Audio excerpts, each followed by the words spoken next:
Imaginez un instant. Nous sommes en Italie, au cœur de la vibrante Rome, en cette année 2011.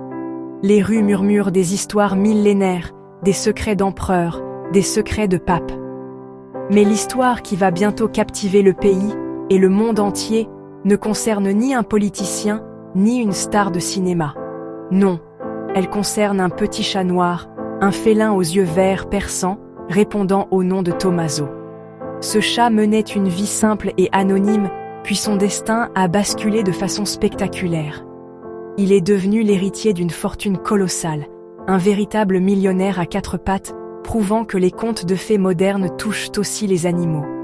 L'Italie, pays de passion, d'art et de gastronomie, fut le théâtre de cette saga. Une histoire mêlant la solitude d'une immense richesse, l'amour inconditionnel pour un animal et les caprices du destin. Au cœur de cette histoire se trouve une femme, Maria Assunta. C'était une figure discrète mais immensément riche, veuve d'un magnate de l'immobilier italien. À 94 ans, elle vivait recluse dans son somptueux appartement romain, entourée de souvenirs mais terriblement seule. Sans enfant ni famille proche pour partager son quotidien, sa fortune colossale était devenue un fardeau silencieux. Elle possédait des appartements à Rome, appartements à Milan-Villa en Calabre terrain, compte en banque bien garni. Mais il lui manquait l'essentiel. Une présence chaleureuse, un contact sincère et désintéressé. C'est dans ce vide affectif qu'est entré Tommaso, un petit chat noir qu'elle avait recueilli dans la rue. Le lien entre Maria Assunta et Tommaso s'est tissé rapidement, devenant le centre de son univers. Ce petit félin n'était pas un simple animal de compagnie, il était son confident, son rayon de soleil, la seule créature qui ne la voyait pas comme une source de richesse, mais simplement comme sa protectrice. Elle passait ses journées à le choyer, à lui parler, à lui confier ses pensées les plus intimes. Pour elle, Tommaso représentait la loyauté et l'amour pur, loin des calculs et des intérêts qui avaient souvent jalonné sa vie. Avant de devenir une célébrité millionnaire, la vie de Tommaso était loin d'être un conte de fées. Il n'était qu'un chat errant parmi tant d'autres, naviguant dans les rues animées et parfois hostiles de Rome. Sa vie était une lutte quotidienne pour la survie. Il devait chercher sa nourriture dans les poubelles. Il devait éviter les dangers de la circulation. Il devait trouver des abris précaires pour se protéger du froid et de la pluie. Le monde, pour ce petit chat noir, était un endroit imprévisible. Il ne connaissait ni la chaleur d'un foyer. Il ne connaissait ni la sécurité d'une caresse. Il ne connaissait ni la certitude d'un repas régulier. Sa rencontre avec Maria Assunta a tout changé. Alors qu'il errait près de sa résidence, la vieille dame l'aperçut. Touchée par sa fragilité, elle décida de l'adopter. Pour Tommaso, c'était le début d'une nouvelle vie. Il découvrit le confort d'un coussin moelleux. Il découvrit la saveur de la nourriture servie dans une gamelle. Il découvrit surtout la tendresse d'une main humaine. Il passa de l'anonymat de la rue à l'univers feutré d'un appartement luxueux. Cependant, malgré ce changement radical, Tommaso resta un chat simple, un coin ensoleillé pour faire la sieste, une séance de jeu, la présence rassurante de sa bienfaitrice. Même après son adoption, sa vie restait celle d'un animal de compagnie choyé, mais sans excès apparent. Il ne portait pas de collier en diamant. Le 26 novembre 2011, Maria Assunta s'éteignit à l'âge de 94 ans. Sa mort marqua le début d'une saga juridique et médiatique sans précédent. Lorsque ses avocats ouvrirent le testament, la surprise fut totale. Le document, rédigé de sa propre main 2 ans plus tôt, était clair et sans équivoque.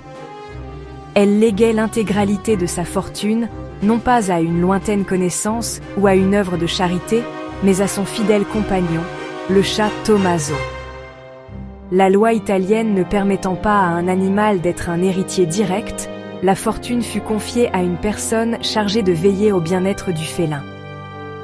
La nouvelle fit l'effet d'une bombe, on parlait d'une somme avoisinant les 10 millions d'euros. Du jour au lendemain, Tommaso, le chat noir qui avait connu la misère des rues de Rome, se retrouvait à la tête d'un patrimoine immobilier considérable.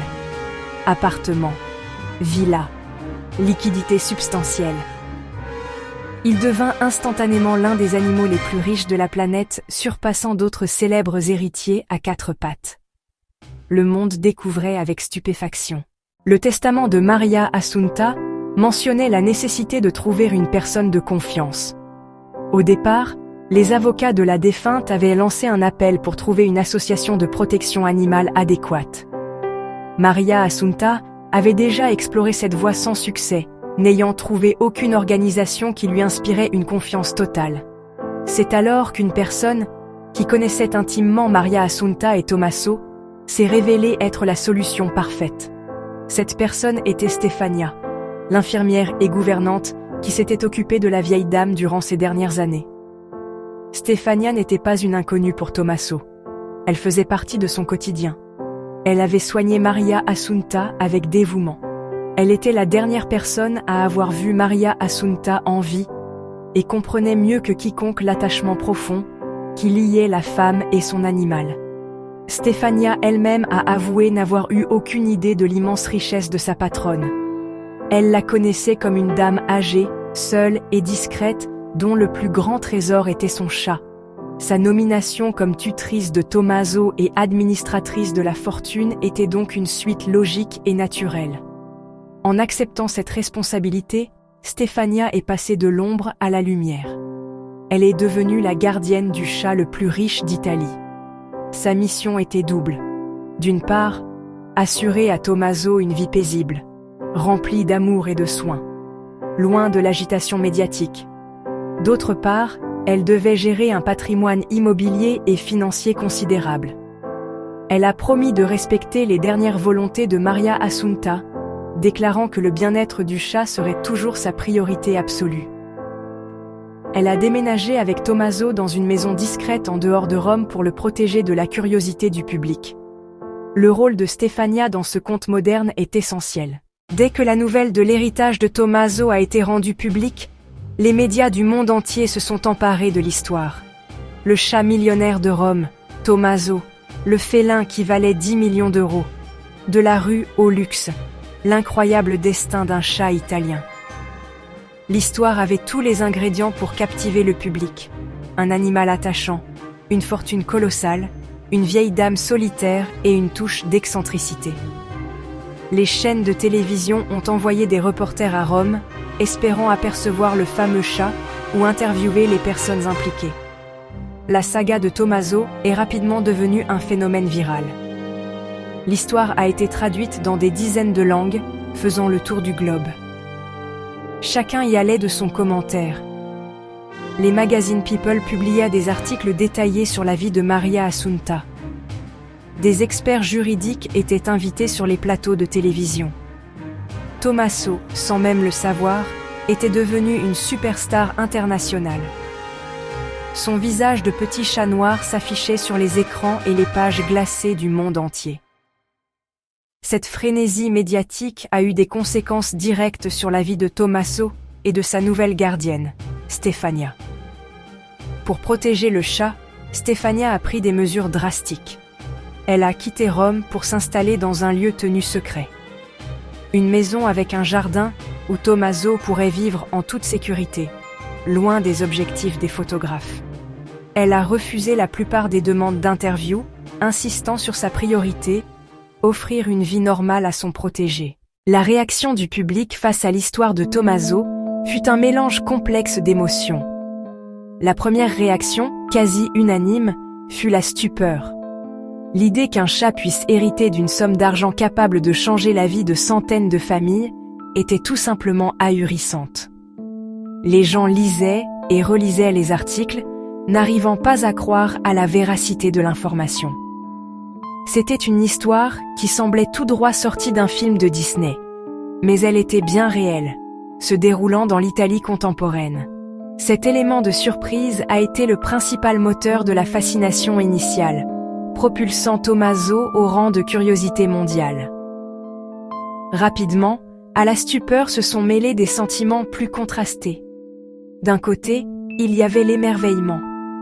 Beaucoup de gens ont été touchés par cet acte d'amour ultime de Maria Assunta. Ils y ont vu une belle histoire, la preuve d'un lien extraordinaire entre une femme seule et son animal. D'un autre côté, l'annonce de cet héritage a inévitablement suscité de la jalousie, de l'incompréhension, voire de la frustration. Dans un contexte de crise économique où de nombreuses personnes luttaient pour joindre les deux bouts, l'idée qu'un chat puisse posséder 10 millions d'euros paraissait pour certains indécente et injuste. Des commentaires acerbes ont fleuri sur Internet et dans les lettres de lecteurs. Pourquoi donner autant à un chat quand des enfants meurent de faim ? Était une question récurrente. Cette réaction mettait en lumière une fracture sociale et une interrogation profonde sur la répartition des richesses et les priorités de notre société. Finalement, l'histoire de Tommaso a agi comme un miroir, reflétant les valeurs, les espoirs et les frustrations de chacun. Il n'y avait pas de bonne ou de mauvaise façon de réagir. Le destin de Tommaso est une parfaite illustration de l'injustice et du hasard qui gouvernent souvent nos vies. Rien ne prédestinait ce chat errant, né dans l'anonymat des rues romaines, à une telle fortune. Son histoire est une loterie cosmique, une chance sur 1 million. Il s'est trouvé au bon endroit au bon moment et a croisé la route d'une femme riche et seule qui cherchait de l'affection. Ce coup du sort peut sembler profondément injuste. Pourquoi lui ? Pourquoi pas un autre ? Pourquoi un chat ? Pourquoi pas un être humain dans le besoin ? Ces questions sont légitimes. D'un autre côté, c'est aussi une forme de justice poétique. Dans un monde qui valorise la productivité, le statut social, les liens familiaux, Maria Assunta a choisi de récompenser la simplicité, la loyauté, l'amour désintéressé. Tommaso ne lui a rien demandé, il n'a pas cherché l'argent. L'histoire de Tommaso, le chat millionnaire, est bien plus qu'un simple fait divers. Elle est une parabole moderne sur la nature de la richesse, la solitude, la puissance de l'amour même, celui qui se tisse avec un animal. Ce récit nous révèle que la fortune matérielle, aussi immense soit-elle, ne peut combler le vide du cœur. Maria Assunta, malgré ses millions, était une femme profondément seule. Son geste testamentaire n'était pas un acte de folie, mais l'expression ultime d'une quête de sens et d'affection. Elle a trouvé en Tommaso une loyauté et un amour pur que le monde des humains ne lui offrait peut-être plus. Pour Tommaso, la richesse n'a jamais été les millions d'euros sur un compte en banque ni les propriétés immobilières. Sa richesse, c'était la chaleur d'un foyer, la sécurité d'une caresse, la certitude d'une gamelle pleine. Son histoire nous rappelle que les besoins fondamentaux sont souvent les plus précieux. En léguant sa fortune à son chat, Maria Assunta a mis en lumière la vacuité de l'argent lorsqu'il est déconnecté de l'affect. Elle a utilisé sa richesse matérielle pour tenter de pérenniser une richesse émotionnelle, le bien-être de son compagnon. L'histoire de Tommaso révèle aussi beaucoup sur notre humanité. Les réactions qu'elle a suscitées, admiration, jalousie, incompréhension, reflètent nos valeurs et nos angoisses face à l'argent. Mais ceux qui ronronnent